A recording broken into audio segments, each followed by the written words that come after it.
Hi, folks, and welcome back to Coffee Chats with Authors. I have a great author for us to chat with today. Dave Walsh, welcome aboard. Yo, I am very pleased to be here, and sadly, I'm not drinking coffee. I'm just drinking seltzer because it is 8:48 p.m., but that's still, I don't want to break any immersion for anybody, but it's okay. Kind of like coffee for me. It's 1 p.m. here in Australia. I've had my second coffee. The cup is here as proof, but yeah, it's time for me to stop. Oh, by 1 p.m., I'm on like 4 or 5 cups. So that's, yeah, I'm bad.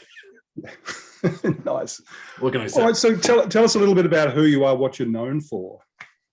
I guess at this point, I am known as a science fiction writer, oddly enough. I spent years and years and years as a entertainment / combat sports journalist / writer of all sorts of strange things. I used to work in public relations, and now I have a couple of series out. I have the On Leo series, which is 4 books deep, and that's the first one I started. I started that in 2015, and there's more than 4 books, but whatever. And then there's the Trastero series, which I launched in 2020, and that one is I think I have 6 books. Well, 2 of them are on pre-order right now. One of them comes out in May. And then I just released Intergalactic Bastard, which is I got injured last year and wrote something for fun. And for me, for fun was, I don't even know, like this weird gladiatorial combat in space hybrid of like mixed martial arts and pro wrestling and things that I am a weird expert in, and not many people in the science fiction world are. So I figure, hey, I should do something that is going to be completely impossible to market. And no, actually, I've been happy with the results for it, surprisingly enough. Yeah, that's only just come out now. Is that right? Yeah, that was March 26th. Yeah, coming up. We're in April now, but yeah, years marching on. I was looking at the blurb for that. It looked pretty good, actually. It's fun, and it's I had no expectations for it. I started writing it as a serial, and then I finished it like that, and then went back and did a lot of heavy edits and stuff on it. I kind of like the idea of writing it just like release it, like here's a piece, go, here's a piece, go, and it makes you think on your feet. And instead of going back to fix things, you fix things as they go, and it's a lot more natural. And in a way, it was my first novel was in 2012 or 13 called Godslayer, and I had this grand idea. I was a somewhat well-known journalist / blogger, whatever you want to call it back then, of about mixed martial arts, which, you know, UFC and all that stuff. It was still a pretty small world at that point, so people knew me. I wrote a book about retired fighter that was kind of a once upon a time in the West, but, you know, set in this kind of setting of, you know, what happens to the older people that they can't leave. They can't just go off into the sunset, and they have to watch the world change. And it was a mess of a book. I tried. I finished college in 2006, and that was the first time I tried to do anything of any quantity whatsoever. And it was a mess. And I tried the whole querying thing, and I didn't know it was a mess. So I published it thinking, well, people know me, they'll go for it. And oh my God, it did not work out very well. So then it was transitioned to science fiction, and that's been weird too. And now I'm just finally, Intergalactic Bastard was basically going back and saying, can I do this book that I did back then, but do it better and do it that fits with what I'm doing now? And I did, and it's great. And that's, even if it doesn't sell as well as my other one. I mean, standalones are hard to sell. So it's, I don't know, I sold a ton of paperbacks of it, which is cool. So it's great. It must be nice to kind of go back and revisit something and then feel like, oh yeah, I've nailed it this time. Yeah, exactly. Because it's like, you know, it's 10 years later. So it's like, of course I've written like, my God, like 10 or 12 books since then. So yeah, I should be able to do it better. I hope. we'll find out of all the things you learn along the way, it's I don't know, it's funny. You learn, I mean, the more stuff you write, it really does. You learn your pacing, you learn your problems, you learn your things to avoid, and it's a beautiful thing where you can go back and execute something that you weren't able to do properly and just nail it this time. And that's what I was happy with. It didn't have to be complicated, didn't have to be weird. I like to do weird. Didn't have to be weird, it just had to be done well. And I did it, and that made me happy. Would that be the biggest lesson that you've learned in 10 years of writing? Not to try and do it perfectly, or is there something else that's a bigger lesson? I think it's more just give yourself a break sometimes and don't be so hard on yourself. I think I think when you look at like, you look at like author groups and all this stuff, and all of them are really business heavy because once you get all the other stuff done, the business stuff is the hard stuff. It's the stuff we have to spend the most time on, the most effort, and a lot of us aren't really our brains aren't wired in that way. Some people come into the author world from a business place and they liked books growing up, or they like reading, and they for them getting into the craft stuff is hard. And it's like, for me, I have a writing degree, so that's always been my thing. Like, literature and writing have always been an art. So learning the business stuff was the hard stuff, and the rest of it was just it comes with time. And that is one of those things I wish I would have understood when I was younger. I very much was into, like, I need to be challenged all the time. When I write, it has to be different and weird. And you notice it with a lot of not younger, but earlier, like writers earlier in their career, where they have this obsession with, my plots need to be very unique. Nobody can steal my plots. And like, you're like, well, the plot is important and you can do lots of cool stuff with it. But if your characters aren't any good, if like your descriptions are off, and if you're not doing anything that's fun to read or interesting to read, then it doesn't matter how complicated whatever you're doing is. That's it. And if the plot is too different from what people are used to, then that Yeah, can nobody will buy it. Yeah, straight away. And that's like the harsh reality of it, and that bothers me sometimes. And that's why something like Intergalactic Bastard is tough, because it's not strictly to market. I know what the markets are, so I can like understand what they are. It's sort of in the realm of like a lit RPG kind of thing, where they're about progression in those, but there's no video game stats and stuff, so I don't market it to those people because they tear it apart. But it's there's parts from all about, and I don't know, you got to do what you like too, and that's I learned that the hard way. I will freely admit, I get jealous sometimes that there are people who are doing exactly what they want. They are writing the stuff that they read, and the stuff that they read is the stuff that sells well. Like, there's people who do amazing business with military science fiction stuff, and I like it okay sometimes, don't love it. I can't do it. I can't, it wouldn't be accurate. I don't have any military experience. I'm not that, that's not my thing.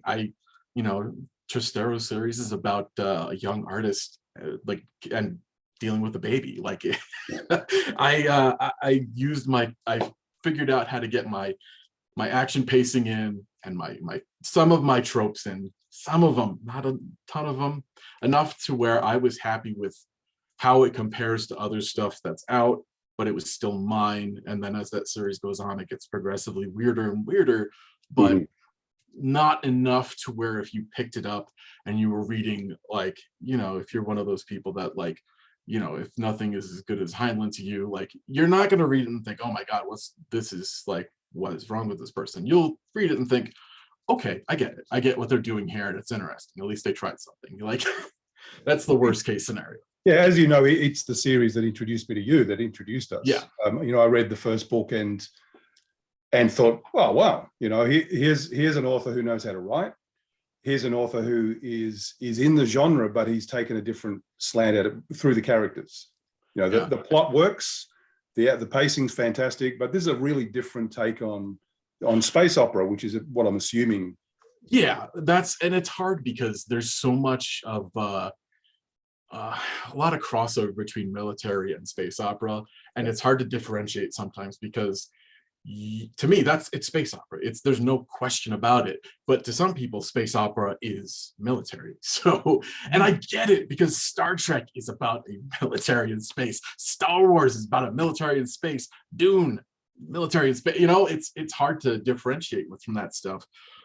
So I definitely made sure that there was enough action involved in it and the flow is there, but still write a book about fatherhood and how alien children can seem when you're not used to them.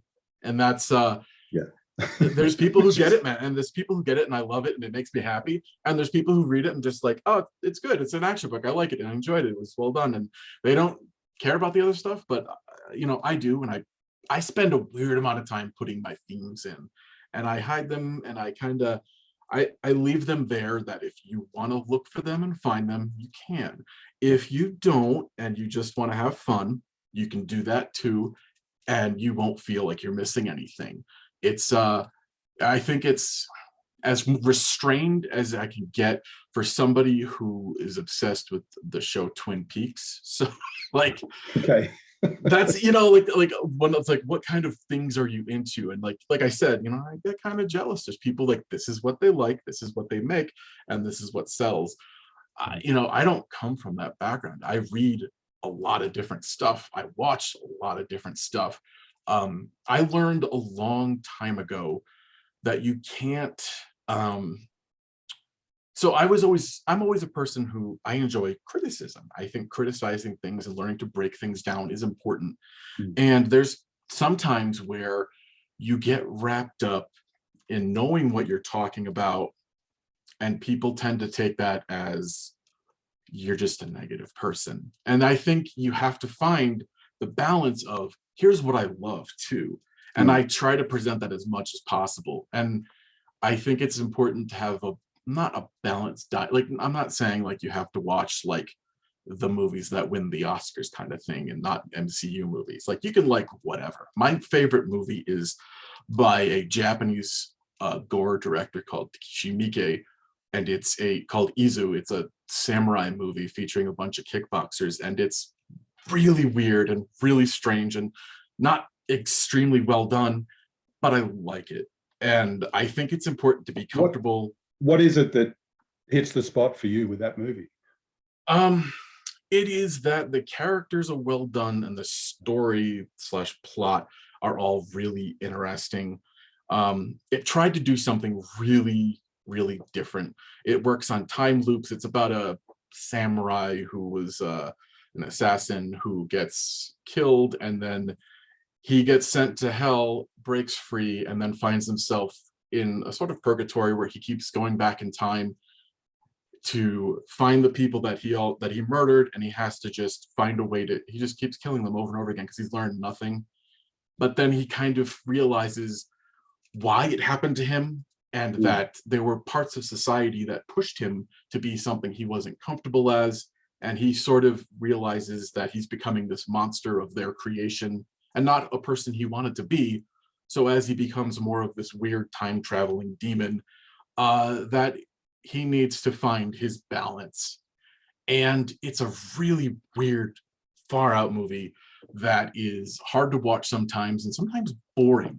But I appreciate when people try to do something different. Yeah. And even if it's not the best, like, it's still, you can find something to love in something mediocre sometimes. And I think that's important, because I feel like a lot of people we have to love the best thing or the best representation of the thing that I like. Well, one of my favorite movies is Escape from New York.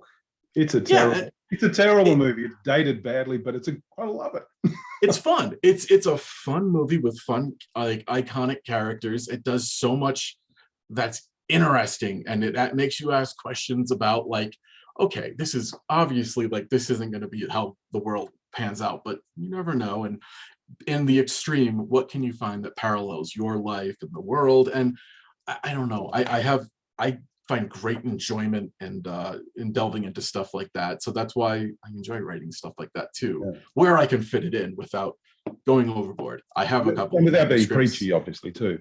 But what do you think are some of the main themes that emerge in your writing? And some of them, obviously, they sound like they're intentional, but some probably aren't. They probably just creep in. Yeah, I mean, I am not big on gun violence anymore. And it's one of those things that I discovered at more like from the last 5-6 years, having kids, especially. I live in the United States. We have really strange gun laws. We have endless weird mass shootings. There's a cultural problem going on. And I just realized I'm not interested in presenting that anymore, because there's so much of it out there. I don't have to. So I have a really strong background in mixed martial arts, kickboxing, and professional wrestling. So all of these things make for compelling fight scenes, and I enjoy doing that as much as I can. And as my books have moved on, I realized I was doing a lot more of that, and then I kind of just turn into the skid if you're doing something that works for you. Yeah. And I found that that works for me. I write a lot about having kids, and I didn't think I would. It's one of those things where I first had my kids, and then everybody's like, write about having kids. And I'm like, I don't want to do this. I deal with this every day. I don't want to write about kids. And then it just finds a way to work its way into it. And it makes you also analyze your own relationship with your own parents and how that shaped you. And I don't know, it's all important stuff. I Yeah. also do write. My big problem of trying to deal with some of the markets is there's a lot of really more progressive and like LGBT themes. And this was also a big dawning for me a couple of years ago, to like the realization of I can't market in a world of military science fiction because that makes some of those readers mad. And that's their thing. That's cool. You know what? Like, we don't agree on it. We're not going to agree on it. But if I can't market to them, then I have to find another way. And that's my whole, I took my books wide, no longer in Kindle Unlimited, Yeah. because it's easier to, like, I know Amazon's everywhere, but I don't know, you know, there's places where Kobo is a bigger market, or Apple's a bigger market, or Google, and I do really well on those places now, whereas I struggled before with, you know, Amazon, where US is your big home market, and if those US readers are getting angry at your books, what can you do? You have to find something else, and that's what I did. And at this point, my Amazon US audience, like per month, is like 20-30% maybe. So it went from like 90% to that. So you have to find your audience that's comfortable for you. And so for your, sorry to interrupt you, Dave, but there'll be authors listening. How did you make that leap to wide, to, you know, Kobo and iBooks and all that sort of stuff, or Apple Books, and make it work? It was hard. I met somebody in one of these author groups, John Wilker. He's a science fiction author, and he had done that. And I started getting curious because I'm like, look, I have the last couple of years in the United States, political weird tensions and all that stuff. You know, when I'm getting reviews on my books about like having a gay agenda or whatever, by having literally just gay people existing, I know I'm reaching the wrong audience. And that's partially on me for not knowing what I'm doing here, right? Like, you know, like I just kind of assume people will look past it sometimes, and whatever. It is what it is. So I decided, like, look around, what kind of demographics work other places, you know, how do these readers respond to stuff? And I decided I have nothing to lose.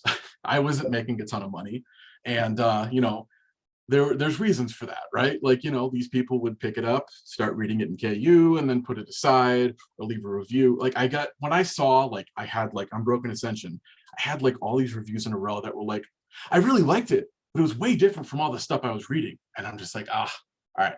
So it's in part, it's a targeting and marketing kind of thing, right? I'm just not hitting the right people.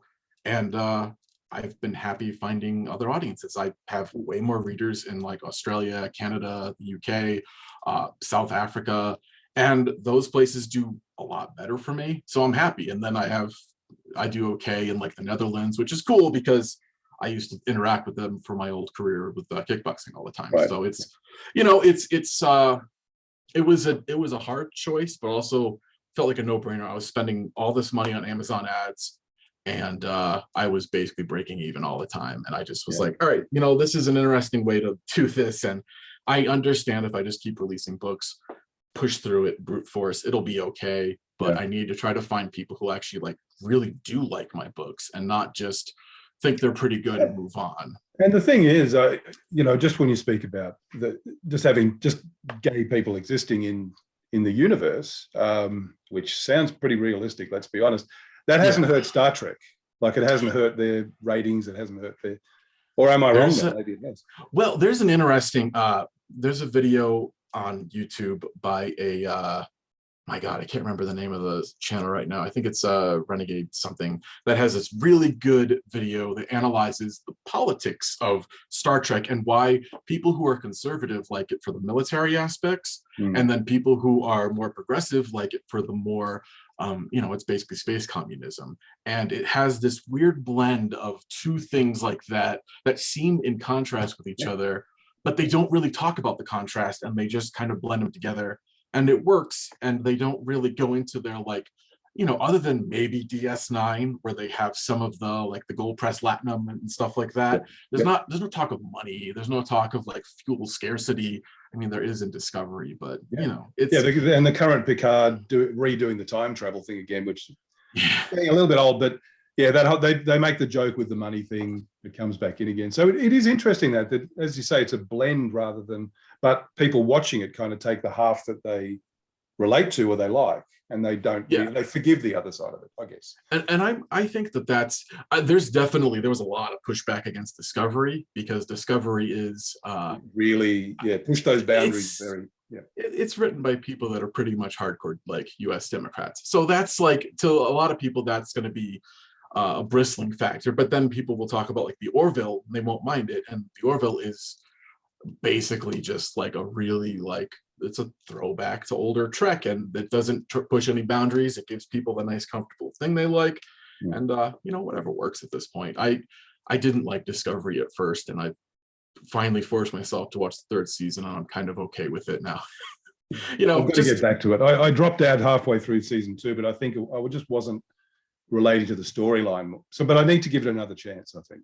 You know what? Star Trek needs 22 episodes a season. It needs a lot of weird filler episodes. People used to say, oh, filler. And it's like, you know what? I didn't love Enterprise, but then near the end, I liked all the characters because they had all these side episodes where they're just like, hey, we're going to go on this planet and just talk, and we're going to get into a little bit of trouble. And you got to know them way better. And it's the same reason why characters like Data and Geordi and stuff, and you know, became iconic, and why in Discovery, like, you don't have a feel for anybody but the main, like, 2 or 3 characters. And it's, you know, it's a more modern prestige TV approach, and you know, it is what it is. Before I move on to another topic completely, you said you've been selling a lot of books in the Netherlands. Are those readers reading them in English, or are you translating them? Yeah, I mean, I dealt with so my former career as a kickboxing writer, I dealt with a lot of people in the Netherlands, and they all speak really good English. Better English. So yeah, I tried to learn Dutch because I had a really good friend who was like a novelist over there, and everything he got published was in Dutch. And I'm just like, you know, I have to return these favors sometime. So I want to try reading your book or help you translate them. And it's like, you know, trying to learn that in your, like, late 30s is it's a lot more difficult than you'd think it would be. Yeah, you got to do that stuff when you're 10 years old or 5 years old. Yeah, much easier. Yeah. So working from home, it sounds like you've been doing that for a long time with the twin boys. You know, I've done that in the past, where my boys, who are now adults, were younger and probably closer to your kids' age now. So it's not easy. And with a couple of years of lockdowns as well, it's been tough for a lot of people. What do you think, what would be your tips for working from home with when the kids are there, for A, staying sane, and B, still doing a good job of both being a great parent, but also getting the writing job or whatever the other job is that you're doing? And hopefully that question makes sense. Or have we frozen? I think we might have frozen. So we might pause there, folks, and come back to this.